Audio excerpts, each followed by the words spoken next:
As I was lolling on the stile one evening in July, there was something in my look that caught a passing farmer's eye, and he said, "Young man, you look the sort of chap I might employ.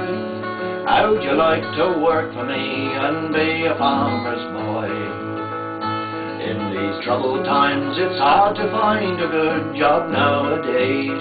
I'd searched for weeks and found no work, so now my hopes were raised when the farmer said he'd pay me maybe £20 a day.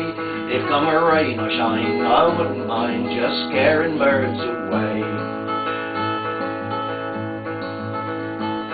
Says I, "You want a scarecrow, sir? Please don't suppose I'm thick.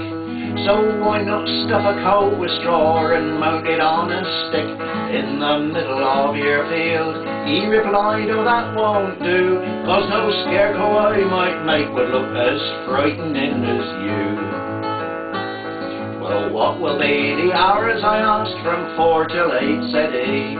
"Sounds good to me," I said, "but I shall want a break for tea." "10 minutes, that sounds reasonable," I answered, "thanks a bunch." Then he told me I would get the same for breakfast and my lunch.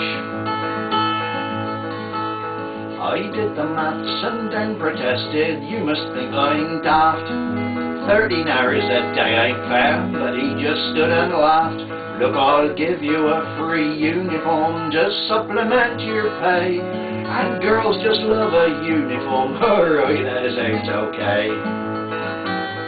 He handed me a battle dress his dad wore in the war, and though it was too big when it was padded out with straw, it fitted me quite well. But then I tried his old tin hat.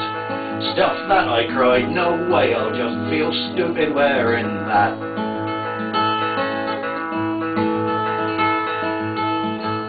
Well, there I stood next morning in his field at break of day, doing all that I could think of that might scare the birds away. To be sure my clothes would flap a bit, I chose a windy place.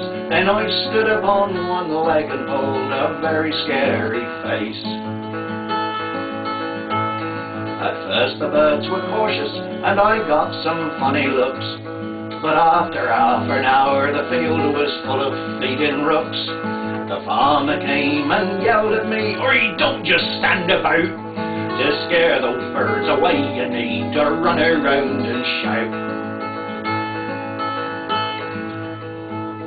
He tied some old CDs onto my sleeves with bits of string, then told me, "Now flap up and down as if your arms were wings." When I said that I felt foolish, he said, "Don't be absurd.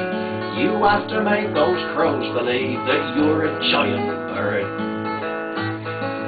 All day long I tore around and yelled. I've heard it said that some folk may have thought that I was funny in the head. I raced around and went meow with all my might and main. Forgot I was a scarecrow and I dreamt I was a plane. I left the farmer's field and zoomed off to the village green. I felt like I was piloting a turbojet machine.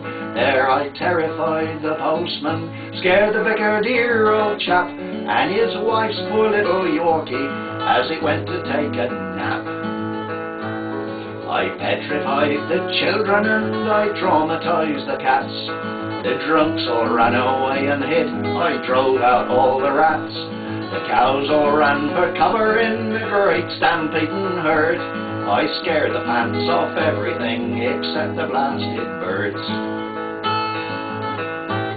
I stopped at last at 8 o'clock, almost on my knees, and all the crows then left the field and flew back to the trees. I went to see the farmer, but I didn't get me pay. I never saw that man again, I'd scared the bloke away.